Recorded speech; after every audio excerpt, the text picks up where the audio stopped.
It's October and it's time for another garden update. You probably noticed that these straw bales are over on their sides and the sweet potato vines are a little bit rough looking. That's because we harvested the sweet potatoes in front of the straw bales. I think I was most impressed with how the purple Molokai sweet potatoes did. This straw bale had 2 slips in front of it, and then I put another slip in one of the grow bags. This sweet potato produces some very dark purple sweet potatoes, and as you can see, it produces pretty large tubers. I'm really looking forward to trying some of these soon. Another sweet potato that did pretty well this year was the Okinawan Purple. I grew these last year and I found that they do better in the ground rather than in a grow bag. Their skin is kind of an ivory color and the inside is a light purple or a lavender color. I have more of these planted on the north end of the garden around the perimeter, and I'll be harvesting some of those soon. Here's a look at most of the sweet potatoes that we got in front of the straw bales. And it's not a huge harvest, but I'd call it a good harvest.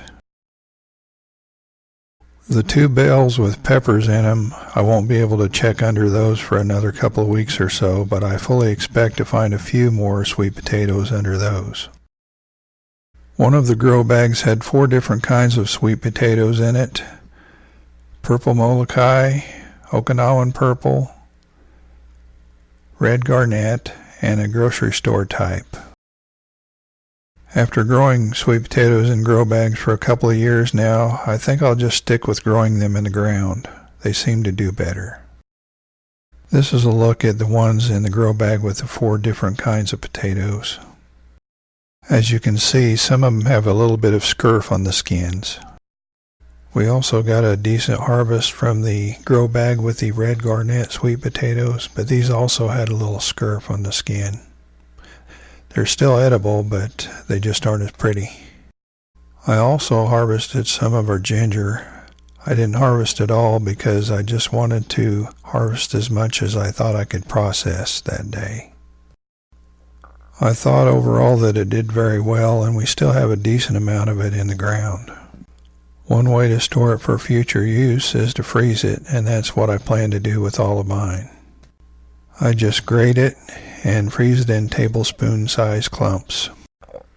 The pole beans that I planted in the tomato cage did pretty well, and I've picked those several times now. If you've ever seen t-shirts for sale under some of my videos, those are my own designs, and this is one of them I'm wearing now. It says top 3 reasons to garden: homegrown tomatoes, and homegrown tomatoes. And yes, I do get a small percentage of any of the sales from those t-shirts. Even though we're into fall now, we still have some wildlife that calls our garden and yard home. And this garter snake just crawled through while I had my camera handy, so I took a short video of it. As many of you already know, Oda peppers are one of my favorite sweet peppers. We still had a whole bunch of them on the plant, so I decided to harvest some of those and freeze them. I like to cut them up and put the pieces onto a cookie sheet and put those in the freezer, and then once they're frozen solid, I put them in a bag. That way they don't stick together, and when you get ready to use some, you can just take what you need instead of having to thaw out a whole bag of pepper pieces. While I was mowing the lawn, I saw this little chorus frog, and I thought it was worth taking some time to take a look at it. Some people stop to smell the roses. I stopped to play with frogs. Even though it's October, we're still getting eggplants, and we're still getting a few that are setting on. This is the Matoyo, and we have a few rositas setting on here and there, as well as some ping tongues.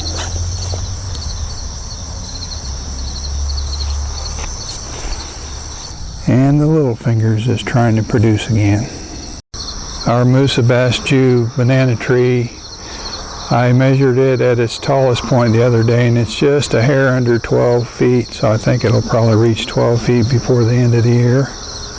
Let's go look at the bananas on the Musa velutina. Here's the first flower that formed bananas. There's a little over a dozen bananas on that one. And then the second flower has bananas on it. And the third flower has bananas on it. I was really pleased that these were able to actually get some bananas to set on before the year's over. Wasn't sure if that would happen or not. And for those of you who are wondering, these are not edible because they're just so full of seeds that trying to eat them just wouldn't be worth the effort. The monarch migration was 2 or 3 weeks later than normal coming through our area. And one interesting thing I've noticed is that they seem to prefer the Mexican sunflowers over our butterfly bush. And for that reason, I'll probably make room for some Mexican sunflowers in our garden from now on.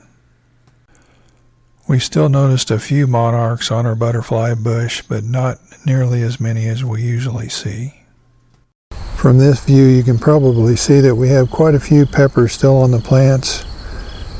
And in a little over a week, some parts of the state will probably be getting some frost. So in the next week or so, we'll probably be harvesting everything we can just in case we do get some frost. It's always kind of a guessing game whether it'll be the middle of October, the latter part of October, but it's a good idea to be ready just in case it comes quicker than you think. Before you go, don't forget to hit that like button and let us know how your garden's doing. And if you're just now finding this channel, don't forget to subscribe. We'll see you next time.